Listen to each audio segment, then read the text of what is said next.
Fair warning, we recorded this show before Deshaun Watson tore his ACL, so this all happened before he tore his ACL. Hope you enjoy. So it's just past week 8, about roughly the halfway A little point past of halfway, so the half of the NFL season, and we are going to give our MVP for the midway, players, your best player in the AFC, NFC. That includes. Do we want to do offense and defense, or just offense? okay. Well, we gotta give Von Miller a little bit of love. Or like, Well, you can mention. Okay, And then mention and defense. then favorite rookies on NFC and AFC. So let's start with the rookies. Yep. Give me your NFC rookie here. Oh, NFC rookies. I mean, Delvin Cook was looking like he was gonna be the rookie, and then an unfortunate injury. Hope for a speedy recovery. Zay Jones was looking good for a while. But I haven't seen enough from Aaron Jones. I'm gonna have to give it to McCaffrey for the NFC. I mean, I was looking at defenses, kind of scouting. I'm gonna say Christian McCaffrey. All right, and then what do you think for the ASC? I know you want me to get on your boy Leonard Fournette. Get on your boy Deshaun Watson, but I have to roll with Leonard. No, that's respectful. That's respectful. I mean, Leonard is the Jacksonville Jaguars. I mean, those two 75-yard touchdowns back to back. He's running like a man possessed, asking for tacklers to hit him. He's like, Mike Mitchell, come on. Yeah, Leonard's been sensational. He's been everything I wanted to be. Carolina, you should have drafted him. But yeah, he's been great. So, I'll start with my AFC Rookie of the Year. I also got to go with Leonard Fournette. I really, he's been phenomenal. Injury kind of plagued in the last couple of weeks. But man, he's been running the ball well. Very well. And my NFC Rookie of the Year, or rookie, I guess at that point, there's not really a ton of standouts that I can see. I'm liking Cooper Kupp. Yeah, I forgot about him, but he also dropped that football against Seattle. I understand, but I just like him more than Christian McCaffrey. I haven't really liked Christian McCaffrey up to this point. I haven't seen really big plays from him, so I gotta go with Cooper Kupp on the NFC side. What are you thinking? So let's start with NFC player, like best NFC player.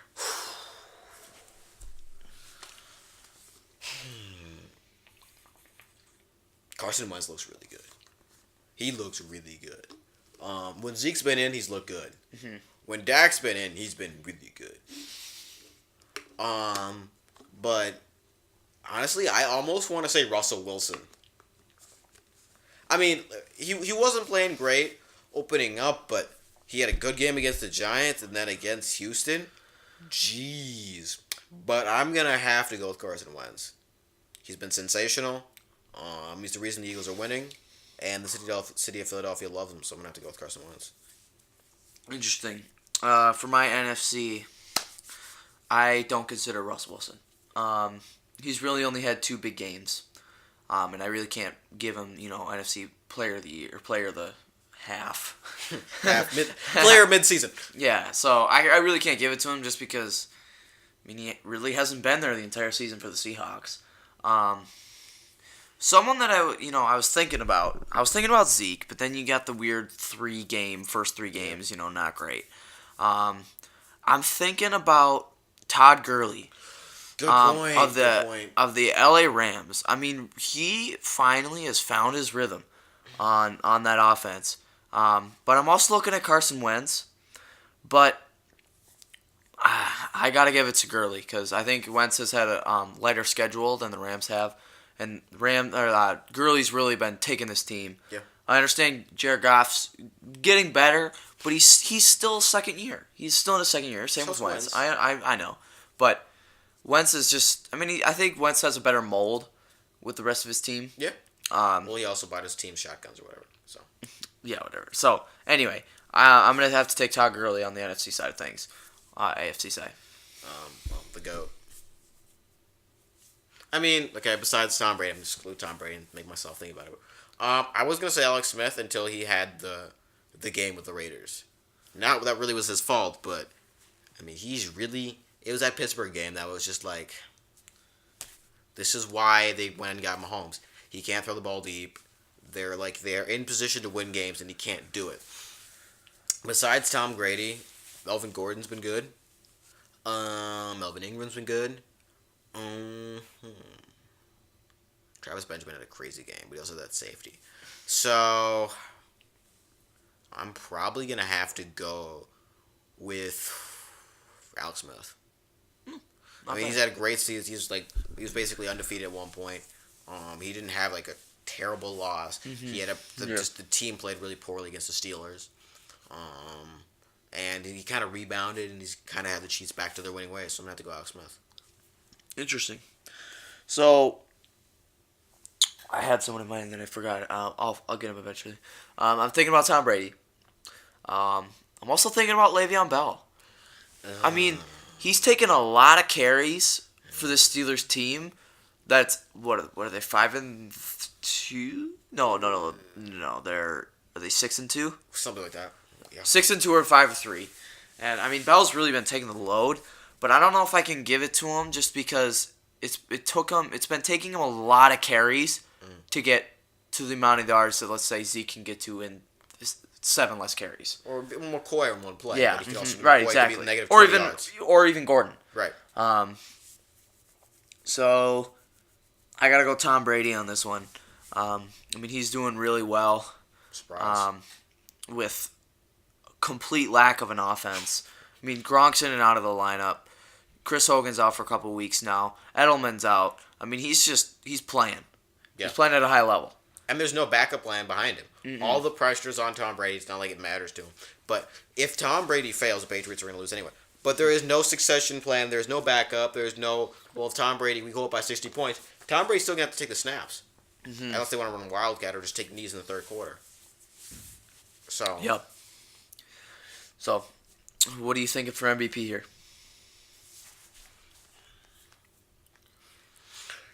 My early season, before the season started, I was thinking Khalil Mack, but he's been really inconsistent and gone.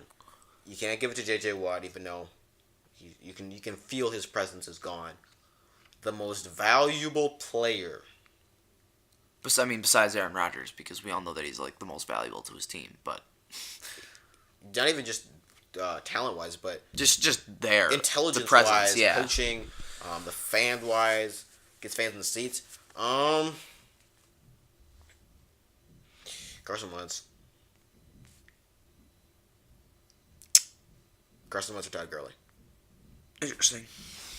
Well, you already picked Carson Wentz for your offense. Yeah, you gotta double up. Give him 2. Give him 2 awards.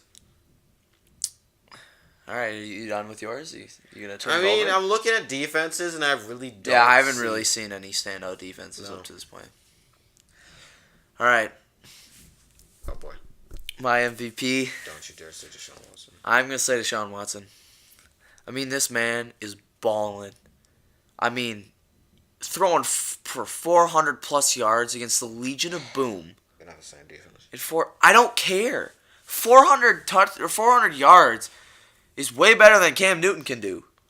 Why are you hating on Cam Newton right now? I'm just providing Why an are example. you hating on Cam Newton? I am just providing How did an we example. segue from Carson Wentz, greatest quarterback the Eagles have had since Donovan McNabb, to Deshaun Watson, who everyone thinks is the second coming of Russell Wilson on steroids, to what Cam Newton can do against the Legion I of am Boom. just providing an example. I think Deshaun Watson is the MVP of the league at the halfway point. He hasn't even started the whole season. And what happens when he did start? What happened? They lost to the They started winning. They lost to the Patriots. They started scoring points. Just another thing. His coach didn't believe enough in him to go for it on that 4th down, which would have won the game if they got it. Instead, they punted. okay. No. That He is didn't the believe in him. coach's issue, because he's a rookie. Mm-hmm.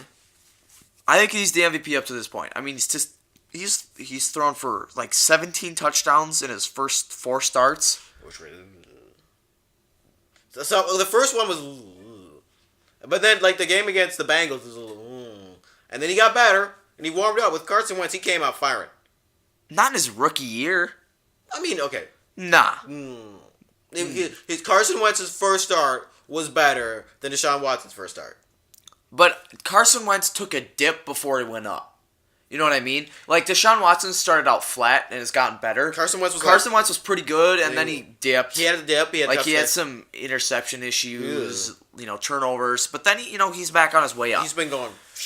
So, at this point, I got to take Deshaun Watson. I mean, this man's playing. I mean, DeAndre Hopkins is finally being the receiver that people thought and wanted him to be. I mean, finally, he had a bad year the year before. I know. And then he had a great year. I know. He's back to his old ways, is what I should say. And Will Fuller, is fast. He's fast, really fast. And I mean, he's burning secondaries, and half of his targets are touchdowns. I mean, that is incredible. He looks faster than Ted Ginn does. Yeah, I mean, I'm like that is and speed. Another huge point for Deshaun Watson is he's really opened up the running game. I mean, Lamar Miller just sneaks in for 80 yards a game. Well, if you keep pulling that read option on you, it's ridiculous. Exactly. Carson Wentz can't run the read option as well. I mean, he can take off and run it.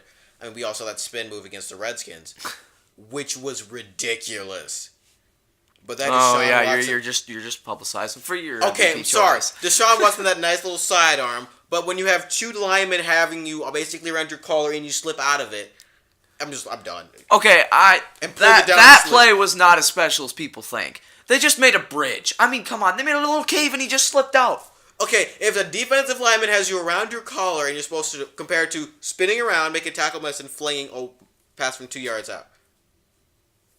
No. I'll take Deshaun Watson any day. I mean, let's do if an expansive draft happened right now, would teams take Carson Wentz or Deshaun Watson? Right now, yeah. They take Carson Wentz because Deshaun Watson's a rookie. Next year, Deshaun Watson. Well, I mean, we don't know what's going to happen in there.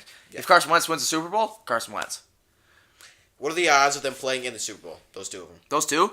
Fairly high. I think honestly, they're my Super Bowl picks at this point.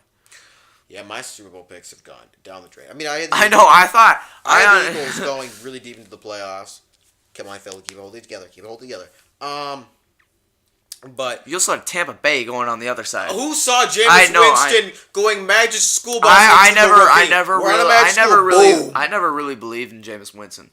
I like Mike Evans, man. He's good, but he should be on the Titans. OJ Howard's a really good tight end. He's fast, and which I don't understand why they drafted a tight end when they had Cameron Brate. I mean, it kind of makes sense. He's an upgrade. An upgrade's an upgrade, but I understand. They had a first-round pick that early. They should have taken maybe a defensive player. Defensive player would have been nice. They couldn't have taken T.J. Watt. Yeah, he was available because the Steelers picked 18th and they were 12th. No, the Steelers were 20. I think the Steelers were 18. I don't know. We can check or something. Yep. But anyway, so those are midway points. Okay, well, surprise question out here. Who's the special teams player of the year? Ooh, special teams? Special teams. I'm saying Jake Elliott. He's been pretty good. Just give me a second. I need to kind of think here. Jake Elliott's been pretty good. Harrison Butker coming in for Carlos Santos. That's pretty good. I'm liking him. Yeah, so I'm good with either Elliott or Butker on those ones. And he was on the Panthers practice squad. Who do you think? I'm gonna give you a little spot question. Who do you think's gonna be the leading rusher at the end of the year?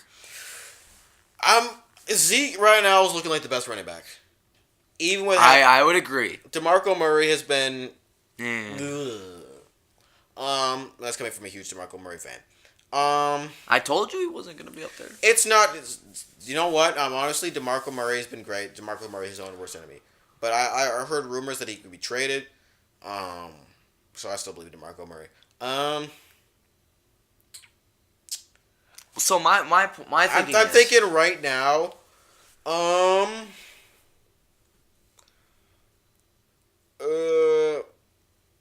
Melvin Gordon. That's respectable. My thinking is if Zeke plays the whole year, it's gonna be Zeke. If he continues to play the way he is, with all the issues and even when he's on the field, he's not the same Zeke as last year though. He's been looking like it more recently in the last couple of weeks. The first 3 weeks, we'll just move those off. Every. But I just want to point out the fact that Zeke's coming back into the into the leading rusher race, and he had 9 rushes on 8 carries against the Broncos. Yeah, that's how they ran. Yeah, I 'Cause mean, they gave like, up on the running game because they couldn't get anything established and they were down a bunch. I mean, that's impressive with me. But I have to agree with you. I'm thinking either Todd Gurley or Melvin Gordon for the leading that's what I was rusher. thinking. If Ezekiel Elliott's 6-game suspension stands. Yep. Otherwise, we're gonna have an interesting race for the leading rusher title. Before Dalvin Cook got injured, I was gonna say Dalvin Cook. Nah, I know he was running the ball well. I mean, because I mean, I almost want to say Leonard, but the problem I have with Leonard, there's nothing else to stop in Jacksonville. Because the thing about having receivers, you can't use them. It's like If you having a don't have really nice quarterback. car. It's like having a stock car with no driver to drive it. There's no point because they're basically just really overpriced blockers. So, yeah. I want to. Let's see. Who do you think? What's your biggest surprise up to the halfway point? Like, team players. What do you think? The amount of surprises that have happened. Not one thing, but the fact of Aaron Rodgers goes down. The Saints are leading the division after going 0-2. That was my thing. That just all the surprises, or more specifically, the amount of hype that leads to nothing this season. Everyone's like, the Broncos are really good. Their defense is a sensation. Oh my word, the Cowboys are awful. Everyone relax. Now it's shifting. Zeke won't play. Zeke Dude, will play. Zeke will play. I'm looking at this season, and I'm thinking the first 3 games were the complete, not complete opposite, but very different from what we expected. Yeah. And from then on, changed everything. I mean, after, 4 weeks, Rodgers is out. Yep. Dalvin Cook is out. Bang, Sam Bradford's out. I mean, just boom, boom, boom, boom, boom. Giants are terrible. I mean, it's just, Odell Beckham's out. David Johnson's out. I mean, it's just, Big Ben's throwing 5 picks against the Jaguars. Then he's really good. Then he's not. Jaguars are getting 10 sacks a game. I mean, Then they get blown. Then they don't do anything. Then they're really good again. Like, the amount of inconsistency in this league is really, it's surprising. that's what makes it fun to watch, though, at the same time as well. I mean, if you're trying to be setting up bets in Vegas, good luck. Good luck. I mean, it's like, it's not like just the Vikings are an inconsistent team, or the Lions are inconsistent, or the Jaguars are consistent, or the Cowboys. Everybody's inconsistent. Not true. The Eagles have just been great. And Deshaun Watson's been pretty good. Yeah, I was going to say, 49ers and Browns are what we expected. I didn't expect the Giants to be this bad, but I didn't expect No, and I honestly thought the Browns would, win some games, but we said, 5-11? we said they were going to be 5-11. They'd have to win their next 5. They have to go 5-3 in the next game. Yep. And they still have to face Pittsburgh again. Hey, that can be one of the L's. They can beat the Bengals, I think. I hope. They can beat the Ravens, probably. Because the Ravens are the most inconsistent team in the league. No, they second to Washington. Second to Washington. They put 40 up against Miami, but then they lose to Jacksonville. That's not. Oh, no, yeah, I know what you're saying. There's no consistency with the lack of Joe Flacco. I'm just glad this is not my living to make bets on the game. So, yeah, those are our mid-season interpretations. Yeah. And then the injury to Quincy Enunwa, I'm still upset about that. No, the Jets have been looking surprising. They've been looking good. Okay, that's really compared to what we thought they were going to do. No, that's really a low bar, okay? All right, whatever. All right, well, thank you for watching and happy Halloween. Yeah.